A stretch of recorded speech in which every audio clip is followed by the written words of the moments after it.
cemas itu kan tadi kayak kita ada sesuatu stresor tertentu gitu kan. Kenapa sih kita bisa muncul cemas gitu? Ada suatu stresor terus kita cemas. Buat apa sih ngerasain cemas kita tuh? Gitu. Tujuan kita ngerasain cemas itu adalah supaya kita aware ada sesuatu yang harus kita perbaiki atau kita lakukan sesuatunya gitu, harus kita mitigasi. Jadi misalnya kayak tadi atau misalkan besok mau presentasi gitu, kita takut nih, aduh presentasi gimana ya, gini. Tentunya kita mau hasilnya bagus kan.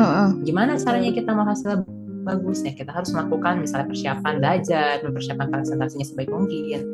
Itulah tujuan si cemasnya itu. Cemas itu memberikan alarm, ada sesuatu yang harus kita lakuin supaya kita mau mencapai sesuatu kayak gitu. Nah itu si cemasnya. Nah itu cemasnya normal gitu. Ketika kita udah melakukan kita mencapai tujuannya itu, stresornya teratasi. Tapi kalau misalkan cemas yang nggak normal itu kenapa? Gimana? Gitu. Cemas yang nggak normal tuh ketika kita udah menyelesaikan nih, kita udah ngelakuin nih gitu. Tapi masih aja terus-terusan cemasnya muncul, bisa nggak, sampai mungkin ganggu tidur segala macam. Padahal seharusnya kita butuh tidur nih buat besok presentasi gitu. Nah itu benar-benar kita nggak bisa ngendaliin. Udah kita alihin ke yang lain, dia tetap kayak aduh cemas terus. Itu pertama nggak bisa dikendaliin kayak gitu. Udah kita alihin misalkan dengan olahraga atau melakukan hal lain, kita tetap menjadi cemas.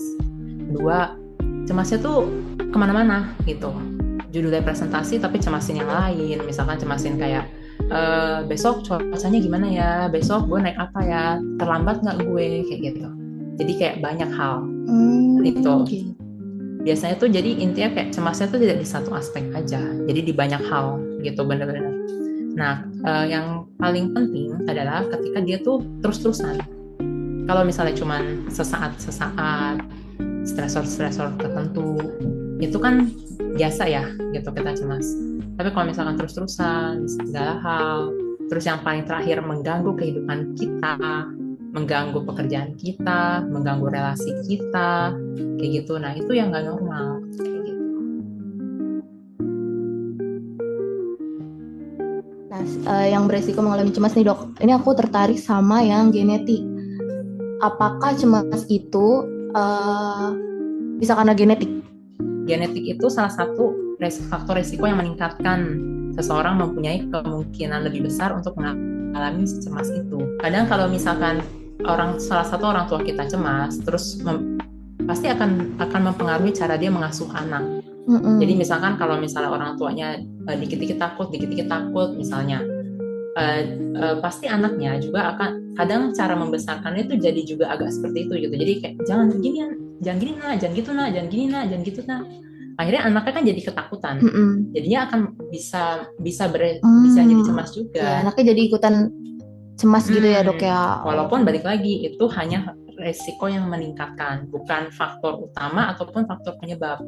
Karena nanti bisa dipengaruhi sama temperamen anaknya sendiri juga gitu. Oke. Lalu ada juga nih dok, kan sekarang kan banyak Gen Z yang harus apa minum kopi gitu kan dok.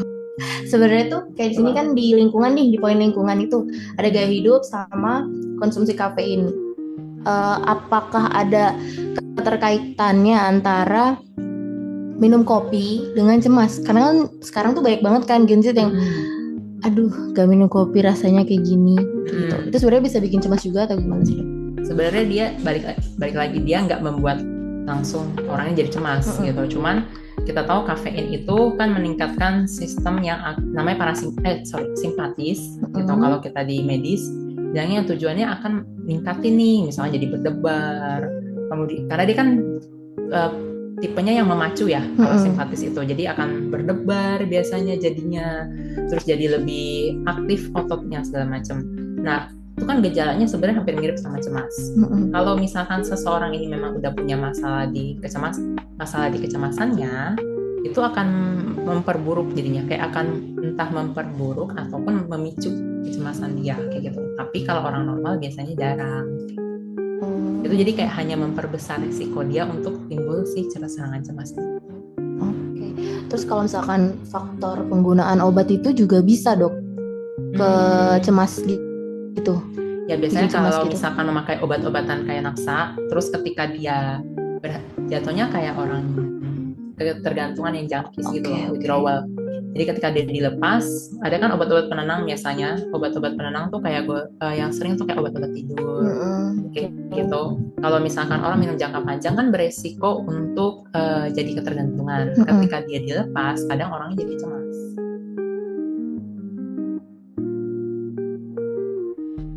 Sebenarnya itu tanda-tanda yang benar-benar pasti kalau kita tuh lagi ngerasain cemas tuh apa sih, Dok? Karena dia cemas, dia kan satuan besar, jadi dia akan mempengaruhi kognitif tuh kayak cara berpikir, memori, kemudian mempengaruhi juga kayak perilaku kita, kemudian mempengaruhi juga otonom tuh kayak ya tadi berdebar, sesuatu yang kita nggak bisa kendaliin, tapi fisik kita jalan gitu kan.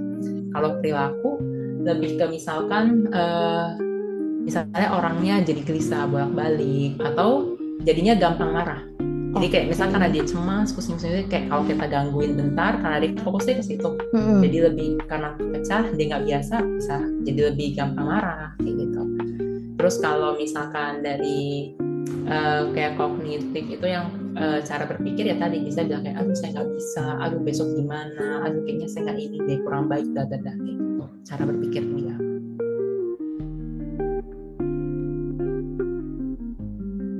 Ada beberapa jenis gangguan kecemasan ya, Dok ya.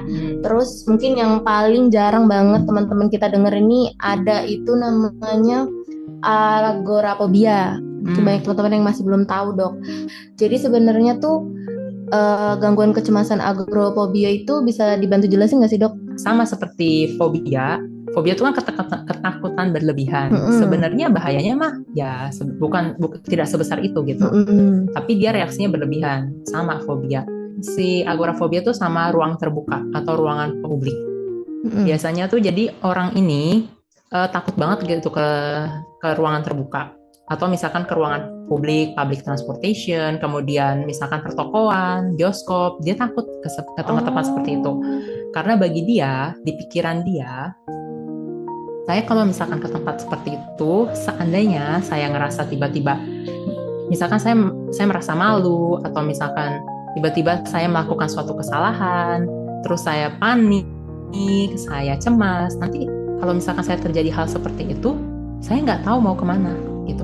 Saya nggak bisa kabur, gitu. Dia merasa nggak safe di tempat-tempat seperti itu, karena dia takut ketika dia melakukan kesalahan, orang menghakimi dia dan dia nggak ada tempat buat kabur. Gitu.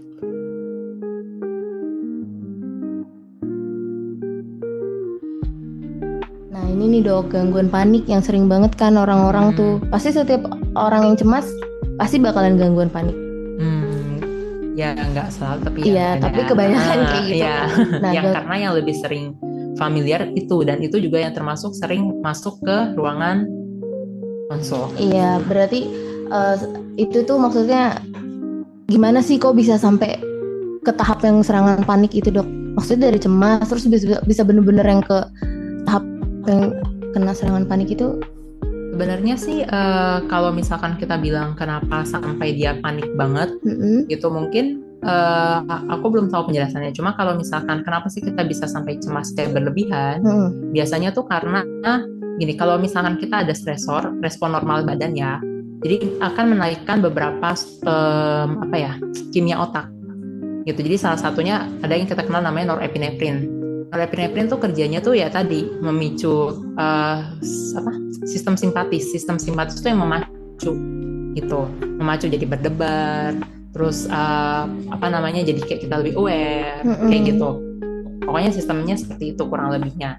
Nah, itu kan sebenarnya sesuatu hal yang normal, memperingatkan kita bahwa oke, ini ada bahaya, oke, ini ada sesuatu yang harus kita tanganin. Tapi kalau misalkan dia aktifnya berkepanjangan, karena mungkin satu tadi faktor resikonya misalkan trauma, kecenderungan genetik dia, kayak gitu, atau ya tadi beberapa hal yang tadi penggunaan obat atau apa, misalnya salah satunya dia akan jadi gangguan cemas gitu. Tapi kenapakah si A itu punya panik atau enggak, itu kita juga belum tahu kecenderungan, maksudnya kenapa sampai kesananya gitu. Mungkin juga nanti aku juga harus nyari lagi kan bisa gitu. Tapi ya kalau misalkan kayak gitu ya berarti karena mungkin dia itunya sendiri memang tipe yang bisa dipengaruhi kepribadian dia juga gitu. Jadi banyak ketakutan kayak gitu. Dan sebenarnya kalau misalkan kita bilang kayak gangguan panik itu kan dia reaksinya kencang banget kan. Betul. Gitu. Berarti dia tuh, kita kan sebenarnya punya respon fight, flight, freeze. Fight itu ketika kita tuh ngerasa bahwa oke, kita bisa nih kayaknya ngelawan hal ini. Betul. Gitu. Kalau misalkan kita contoh di depan kita ada apa namanya, misalnya kita dikejar anjing dah. Kalau kita rasa ini mah kecil gampang, kita fight dong gitu. Tapi kalau misalkan kita rasa aduh gue takut banget, gue nggak bisa ngelawan dia, gue kabur, flight. Nah kalau misalnya udah pasrah aja, udah kita diem aja karena kita ngerasa kita nggak bisa nih gitu. Nah sebenarnya kan itu hal-hal yang kita harusnya untuk sesuatu yang kita bisa lihat gitu kan. Nah kalau misalnya sesuatunya, tapi kan sekarang kita masalahnya nggak, di zaman sekarang nggak bisa lagi kayak gitu nih gitu. Ketika kita misalkan takut diomelin bos kayak gitu, kita pasti mau nggak mau kita sebenarnya ngerasa nggak bisa, harusnya kita fight, kita nggak bisa nih, kita harus memaksakan diri fight. Nah ketika kita memaksakan kayak gitu, ketika padahal kita nggak bisa nih gitu, kita maksain terus. Nah di situ sebenarnya resiko kemungkinan serangan panik terjadi. Soalnya ada yang aku pernah ketemu beberapa pasien tuh ngelihat kerumunan aja nggak bisa gitu, karena dia merasa ya tadi dari pola pikir dia merasa bahwa dia nggak bisa. Gitu. Berarti sesuai sama pola pikirnya aja ya dok, kayak jadi memang mekanisme copingnya dia juga. Betul.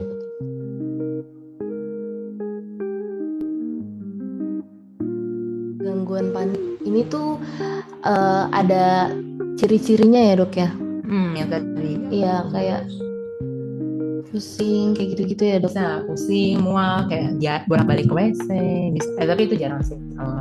Dia tadi pusing, mual, berasa kayak dadanya sakit, berdebar, kayak dicekek juga bisa. Atau ya itu sambil dia pasti biasanya akan ada punya pemikiran bahwa oke, gue bakal mati nih kayak gitu.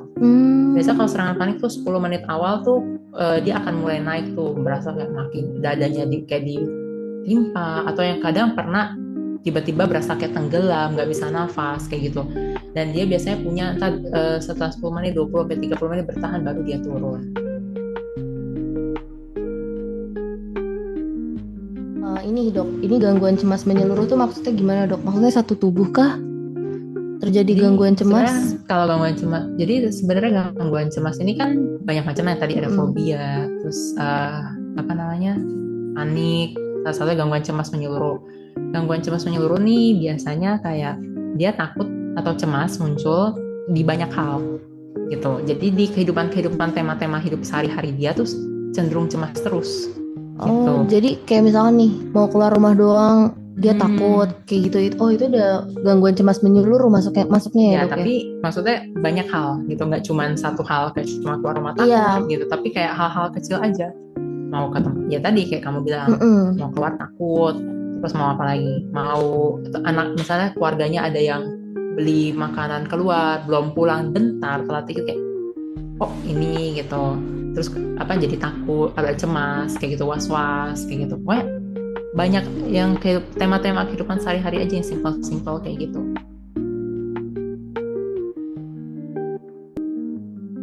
Ada kemungkinan nggak sih dok kecemasan itu dapat menyebabkan komplikasi, dan itu apa aja dok? Ya kalau misalnya kita bilang cemas, kalau untuk menyebabkan masalah lainnya di bagian bidangnya sama-sama kesehatan mental, itu ya tadi penyalahgunaan obat. Karena kan kita sering self diagnosis, terus kayak kadang beli obat sendiri, belum lagi kalau misalnya tahu ternyata minum alprazolam bisa enakan, atau ternyata alkohol bikin tenang kok. Iya banyak sih, maksudnya sekarang juga banyak ya dok yang kayak gitu, kayak mereka tuh self diagnosis sendiri, terus beli obat sendiri, dan itu berdasarkan dari sosial media kayak gitu kan dok. Sebenarnya itu nggak boleh atau gimana dok? Ya kalau misalkan kayak gitu kan berarti nggak terukur ya. Apalagi kalau misalnya kayak contoh-contoh obat yang golongan benzo, yang paling awam kan alprazolam, lorazepam gitu, mungkin di luarnya biasanya terkenalnya ke sana. Itu kan nggak ada pengukurannya. Suatu saat itu kan rentan banget untuk dia mengalami toleransi. Toleransi itu artinya adalah ketika dia minum obat untuk mencapai efek yang sama nih, untuk bisa tidur dengan kecepatan yang sama, mungkin dulu dengan dosis A bisa, tapi one day dia karena minumnya terus-terusan dia akan naik terus. Untuk dapat efek yang sama dia harus naik dosisnya. karena ada jadinya toleransi di badan. Nanti lama-lama resikonya apa? Ketergantungan. Organnya jadi rusak juga bisa ya dok? Ya bisa sih. Cuman kalau misalnya itu kita lebih concernnya ke ketergantungan dia. Karena nanti kalau ketergantungan dia, kan dia dosisnya dalam dosis tinggi itu lama-lama. Tapi kalau dia tiba-tiba lepas, nanti efek withdrawalnya biasanya lebih enak.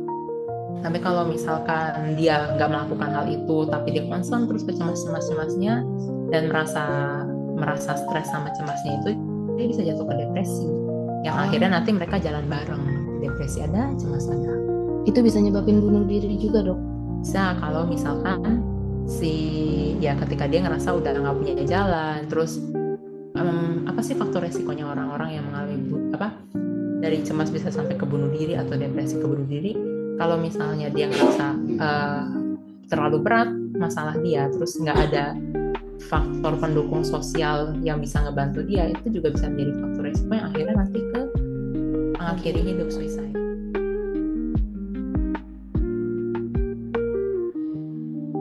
Ini dok, kira-kira apa sih yang harus dilakukan nih supaya teman-teman di rumah mungkin sering ngerasa cemas kan dok, supaya mereka tuh lebih bisa mengurangi rasa cemas itu, entah itu dalam medis ataupun non medis. Ya kalau misalkan sebenarnya cemas itu kan pada umumnya masalah untuk ketika kita nggak bisa coping ya, mekanisme coping kita kurang gitu. Jadi kalau misalnya kita mengalami cemas, kita bisa dengan yang banyak cara. Salah satunya kayak journaling. Kayak journaling tuh bukan kita, kadang orang mikir kayak diary kayak gitu. Ya bisa sih, tapi kadang kita tuh bisa ada urutannya. Maksudnya ada tabelnya bahwa kita nulis kayak apa yang kita cemasin gitu saat ini gitu. Terus kalau misalkan lainnya olahraga. Olahraga itu bisa menjadi salah satu pengalih untuk cemas. Gitu. Jadi karena ketika olahraga menghasilkan hormon yang namanya endorfin untuk menenangkan kayak gitu. Terus yang ketiga itu bisa ada teknik relaksasi nafas dalam. Nah itu bisa kamu misalkan tarik nafas misalnya 4 detik, kemudian kamu tahan kurang lebih ya banyak macam sih, bisa ada yang 4 detik atau 7 detik. Ada teknik namanya kalau di luar ada 4-7-8. Jadi 4 detik masuk, kamu tarik nafas, terus 7 detik kamu tahan sambil kamu melakukan afirmasi positif, boleh gitu. Kemudian kamu buang pelan-pelan selama 8 detik gitu. Itu salah satu relaksasi untuk nafas bisa. Mindfulness itu yang kita tahu pasti kayak yoga, ngatur nafas, duduk diam, gitu kan? Karena saya sendiri sih nggak kuat. Kalau misalkan kayak gitu, itu salah satu cara. Mindfulness sebenarnya macam-macam. Inti mindfulness itu adalah ketika kamu melakukan sesuatu, kamu into banget sama melakukan hal itu. Meditasi juga salah satu mindfulness. Ketika kita yoga, kita fokus sama nafas kita. Ketika meditasi, kita fokus sama nafas kita. Apa yang lewat dari pikiran kita ya sekedar lewat aja. Gitu. Jadi nggak dijadikan fokus, tapi ketika kita mau menggeser fokus kita balik lagi ke nafas. Itu meditasi. Kalau kamu nggak kuat meditasi, mindfulness itu bisa sambil bergerak. Ketika kamu olahraga, kamu fokus ke nafas, tapi kamu gerak. Gitu. Atau kamu fokus sama gerakan kamu. Kayak gitu. Itu juga salah satu yang akan membantu. Setidaknya mindfulness itu akan membantu kita aware kapan kita merasa cemas, dan kita akan bisa kita harus apa.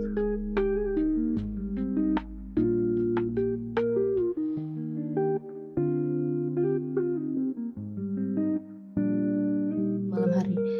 Ya, sebenarnya ini kan dibilang kalau misalkan cara mengelola kecemasan sehari-hari. Pertanyaannya sebenarnya ini harus dicari tahu lagi ya, maksudnya cemasnya karena apa kayak gitu. Cemas macam sehari-harinya tuh seperti apa. Oke, pertama kita perbaiki dulu higienitas tidurnya intinya. Jadi mungkin malamnya perlu matiin lampu mungkin, tapi kalau nggak biasa ya kita nggak maksa.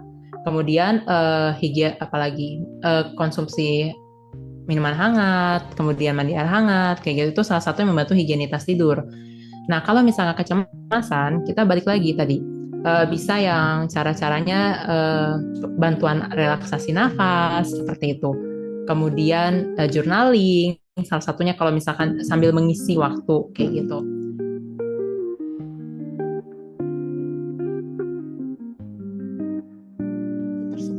Kita harus cari tahu dulu penyebab yang pasti si kakaknya Kak Diani ini pasti tahu dong maksudnya apa sih yang menyebabkan dia takut gitu. Kalau misalkan konteksnya misalnya ada satu buah trauma tertentu segala macam, ya tentunya ini sebenarnya harus kalau bisa dicoba dikonsultan gitu kalau memang misalkan berkait pada trauma tertentu gitu. Terus kalau misalnya ditanyakan apakah ini sudah sampai sesuatu yang serius, kalau memang misalkan ini mengganggu, ya tentunya sebenarnya lebih baik kita konsultasikan.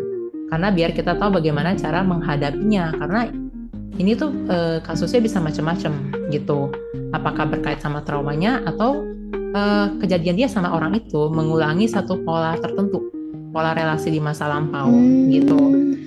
Apa yang harus kita lakukan nih? Kalau bisa dihindari orangnya, ya dihindari. Tapi kalau misalkan nggak bisa dihindari, ya berarti ada yang harus kita lakukan. Berarti kita harus memperbaiki mekanisme copingnya, gimana caranya kita bisa meningkatkan penerimaan kita nih ketika kita ketemu dia, gitu. Dan salah satunya mungkin perlu dibantu dengan konsultasi dengan profesional.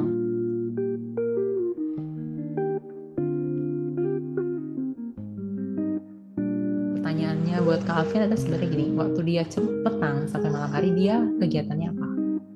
Kayak gitu. Iya. Itu pertama. Terus yang kalau misalnya dari sisi psikis saya merasa sebenarnya baik-baik saja.